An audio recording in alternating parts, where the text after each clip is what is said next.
Hello children, welcome to AIMS India's online classes. This is biology session. Excretion, the wastage disposing system, part 2. So in the last class, the concept of excretion we have studied, and once again let us briefly review. So what is excretion? The process of elimination of nitrogenous waste materials from the body is called excretion. And we have learned that the important nitrogenous waste materials produced as a result of metabolic activities are ammonia, urea and uric acid. The animals which produce ammonia, they are called ammonotelic animals.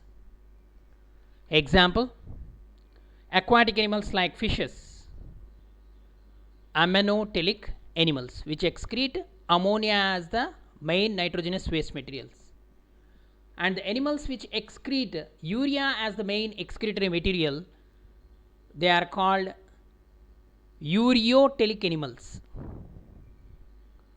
Human beings also come under this ureotelic category.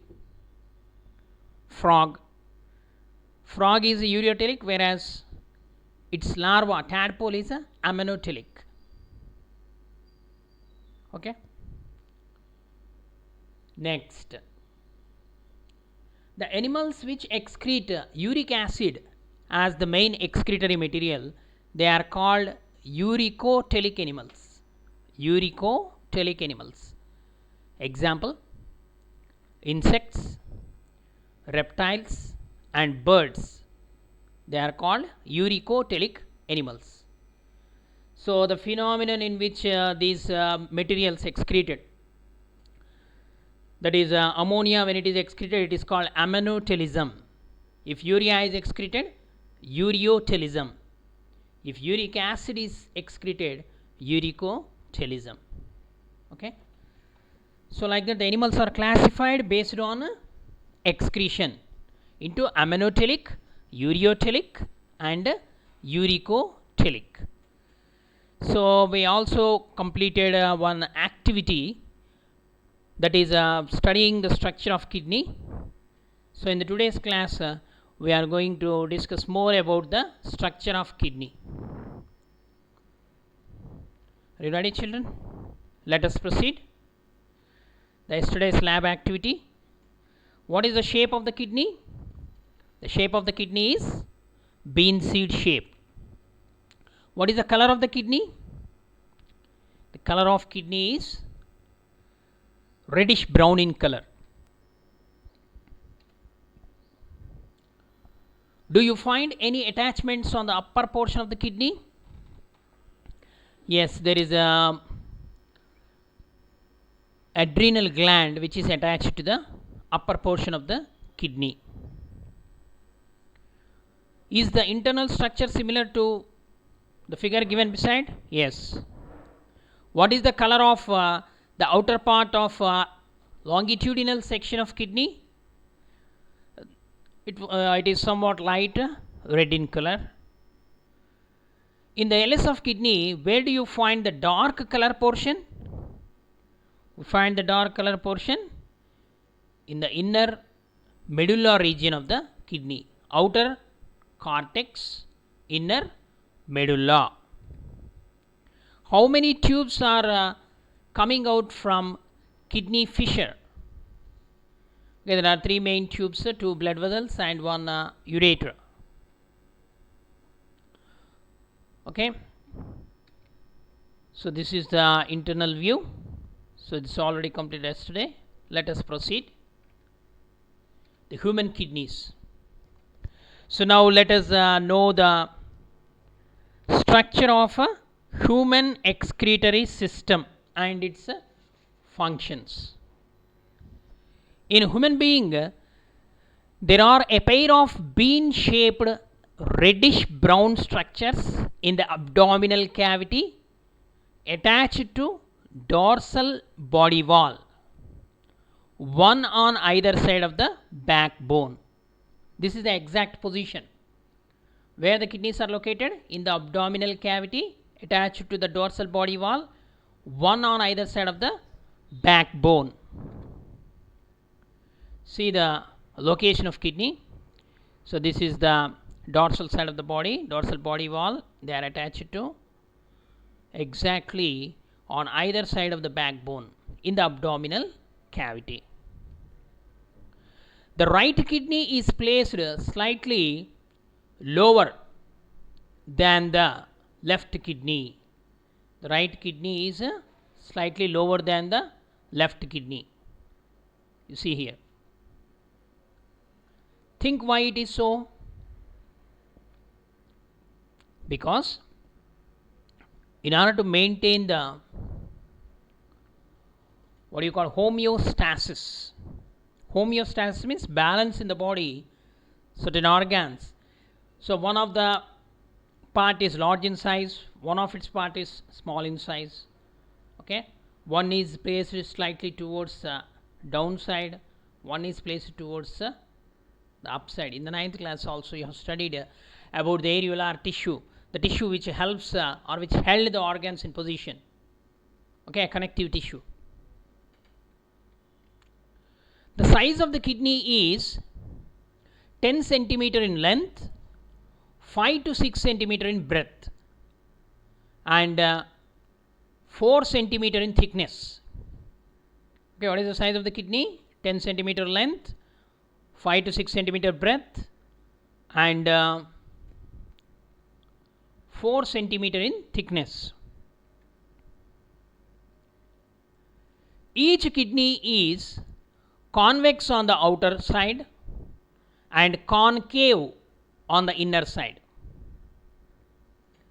Okay, you see kidney here, outside convex, inner side concave. The position of the right kidney is lower than the position of the left kidney due to the presence of liver. Liver is placed above the kidneys. So in order to accommodate the place for the liver, right kidney is slightly lower. Okay, so this is the right kidney. Always remember, in the 3-dimensional figure, our right hand side is left and our left hand side is right.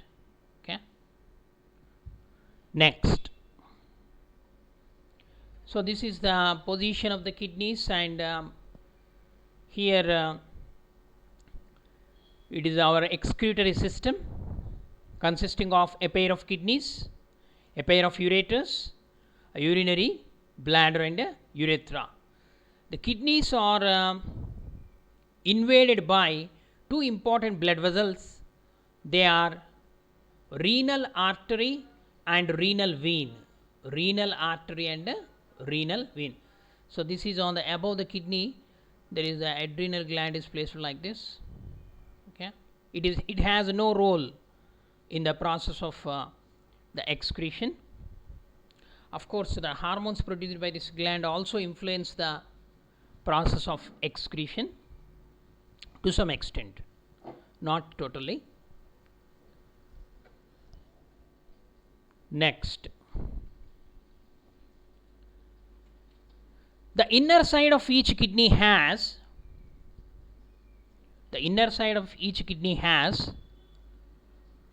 a fissure,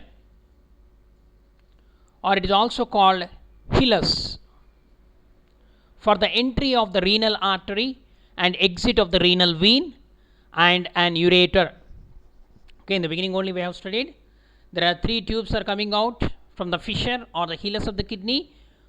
One is the renal artery, second one is the renal vein, and the third one is the ureter. The renal artery enters into the kidney through this hilus region only, and the renal vein exit through hilus or fissure. Okay, space. Next, so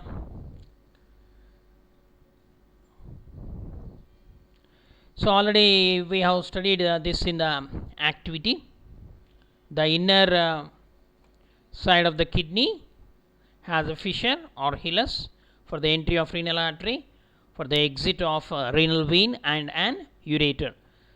The renal artery, what is the function of renal artery? The renal artery brings oxygenated blood loaded with waste products, and renal vein carries deoxygenated blood.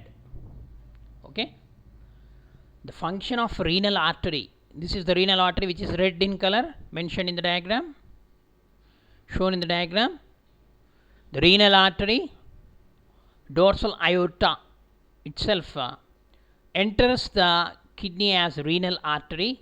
It divides into small capillaries called renal arterioles. The main function of this renal artery is it brings the oxygenated blood loaded with the waste products, and the renal vein is shown in the blue color. So vena cava, the posterior vena cava, one of its branch enters into the kidney, okay, in the form of renal artery. The renal is the term which indicates the kidneys. The vein which invades the kidney is called renal vein. The artery which invades the kidney is called renal artery. So what is the function of renal vein?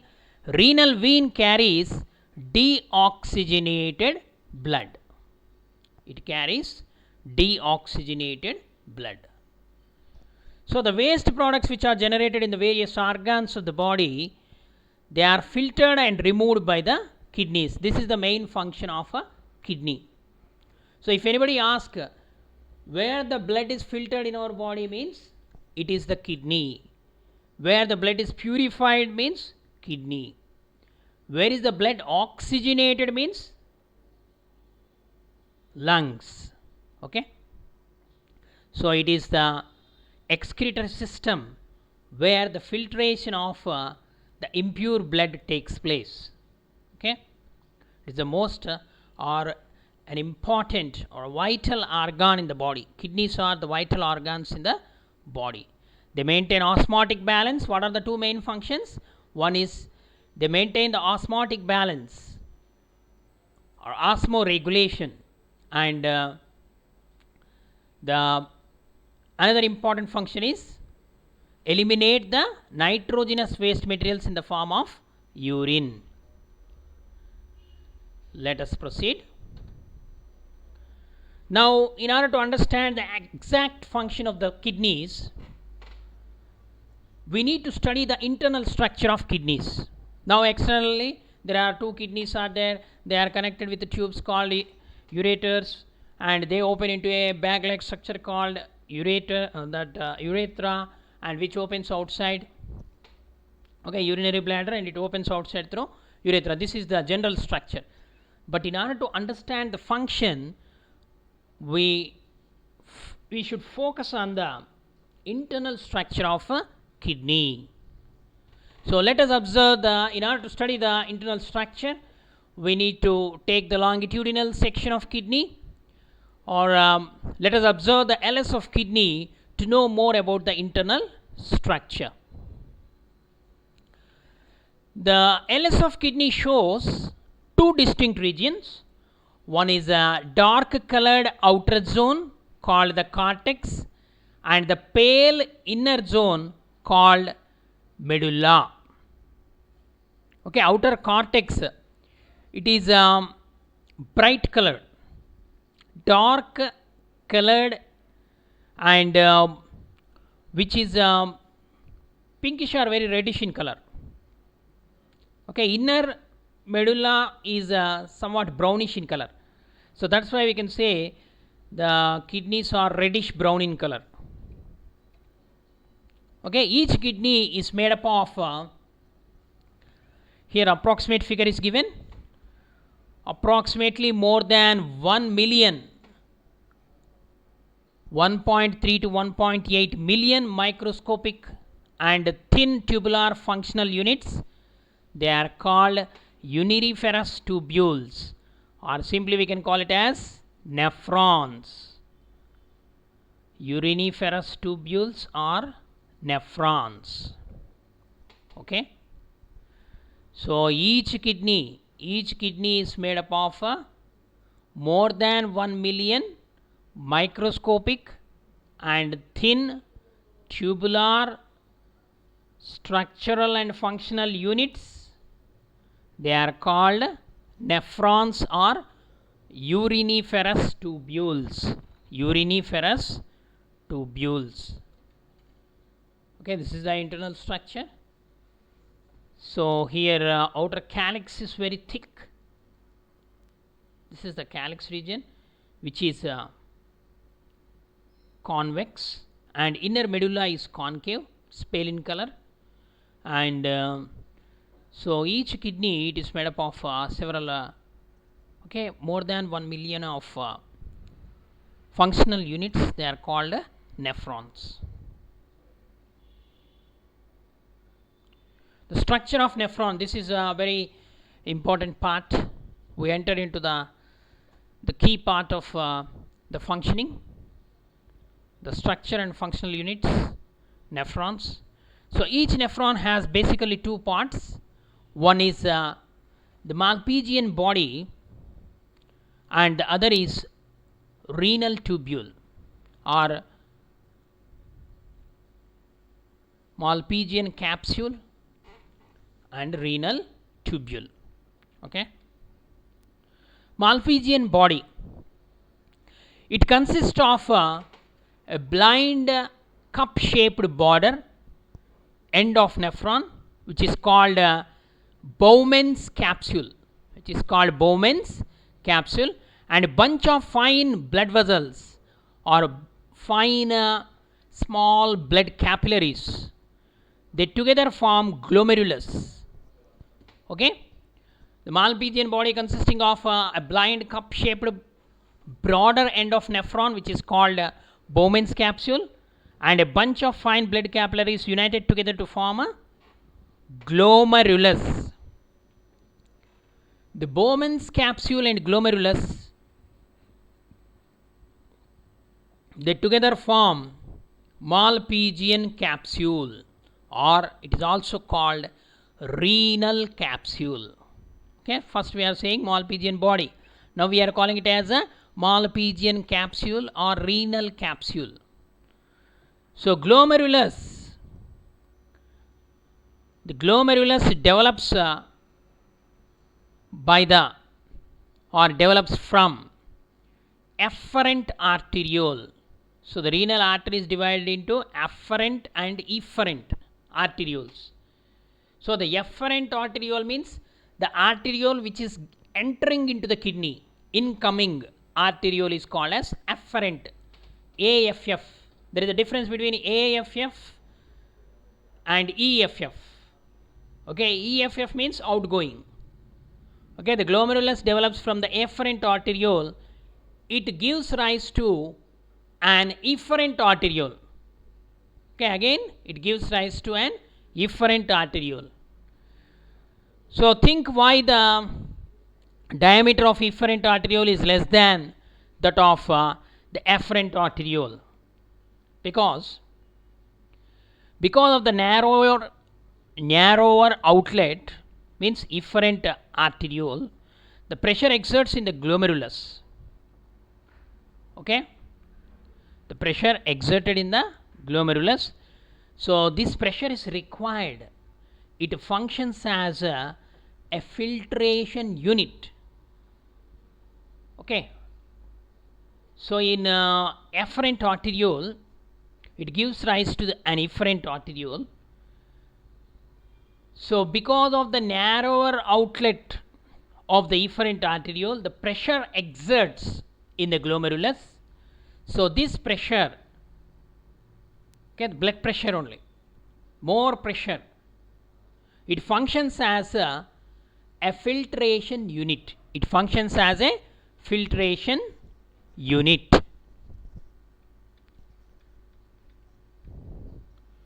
So Bowman's capsule, which accommodates one glomerulus, each Bowman capsule which can accommodate only one glomerulus, it is lined by a single layer of squamous epithelium cells. They are also called podocyte cells. Already we come across this in the epithelial tissue, animal tissues. So Bowman's capsule is lined by, especially glomerulus, is lined by a single layer of which epithelium? Squamous epithelium or squamous epithelial cells. They are also called podocyte cells. So there are fine pores between the podocyte cells to allow the passage of materials filtered out of glomerulus. So there are very fine pores like a sieve between the podocyte cells.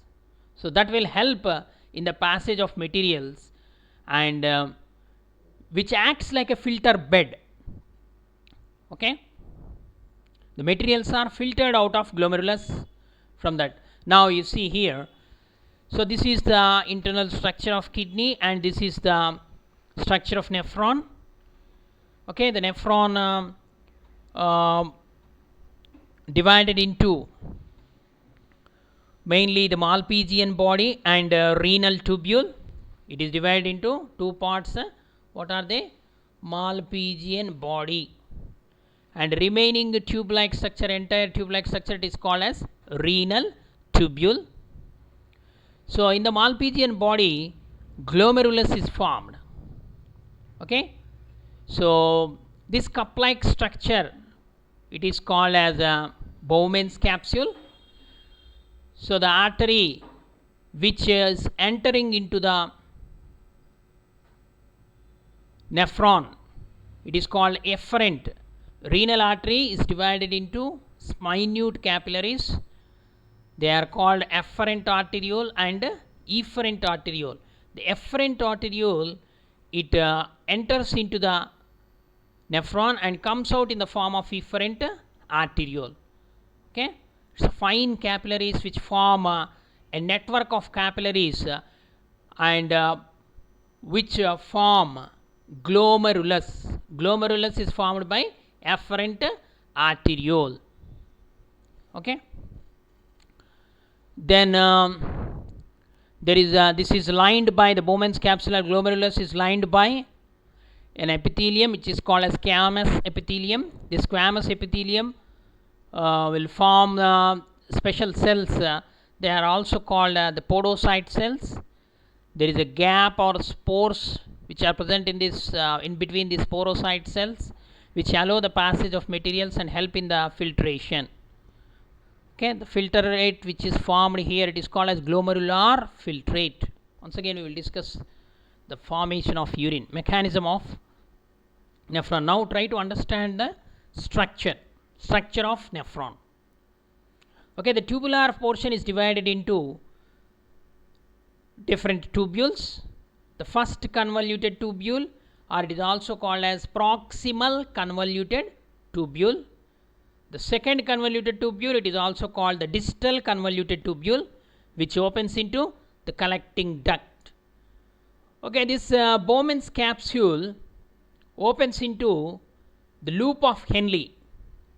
Henle's loop. It looks like seems to be like a hairpin. So that's why it is called loop of Henle. Okay.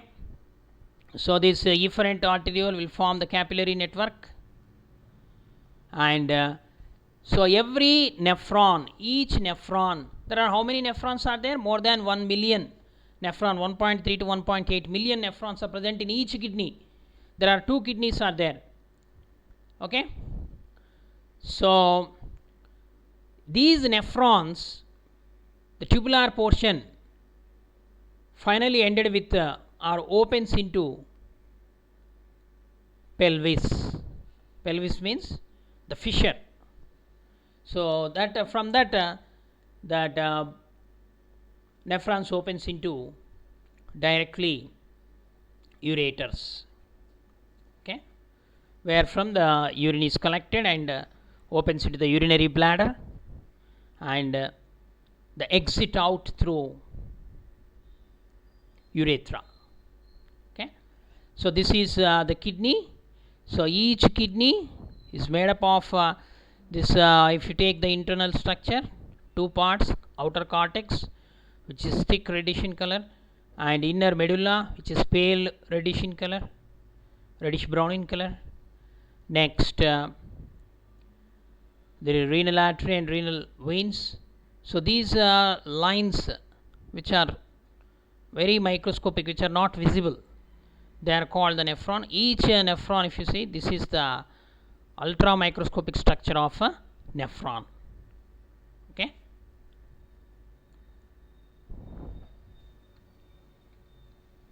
next let us continue the structure of nephron. So we have completed the Bowman's capsule part or Malpighian body. Now the second part we are calling it as a renal tubule. So the renal tubule has three parts.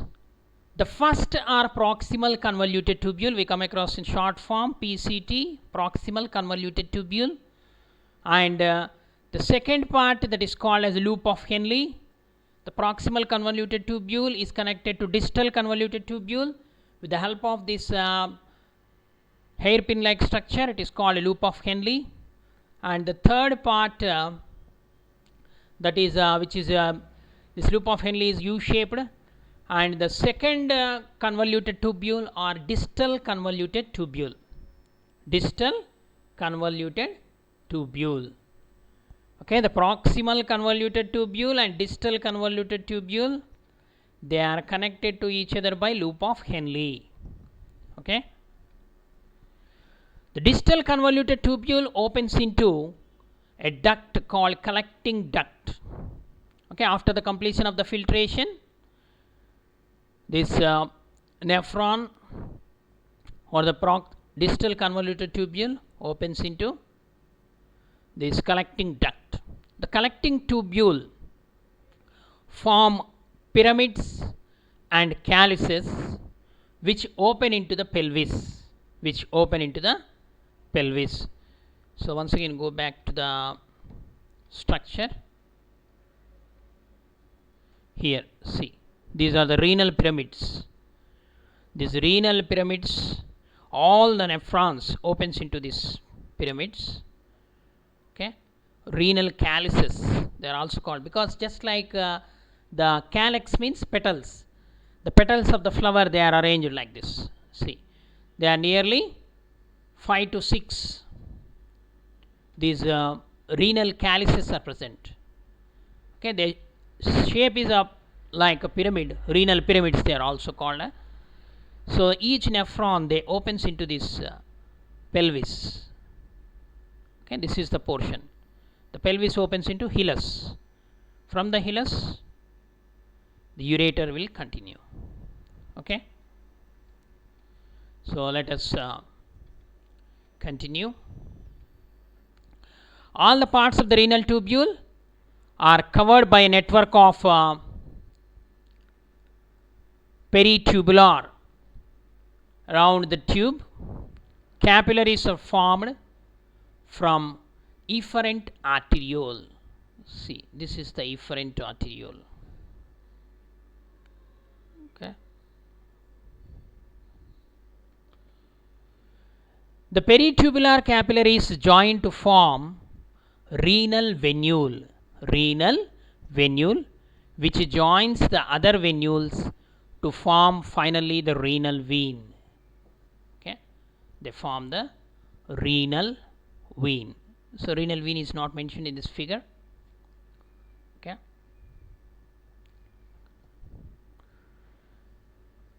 so this is the internal structure of the nephron, the kidneys and the nephron.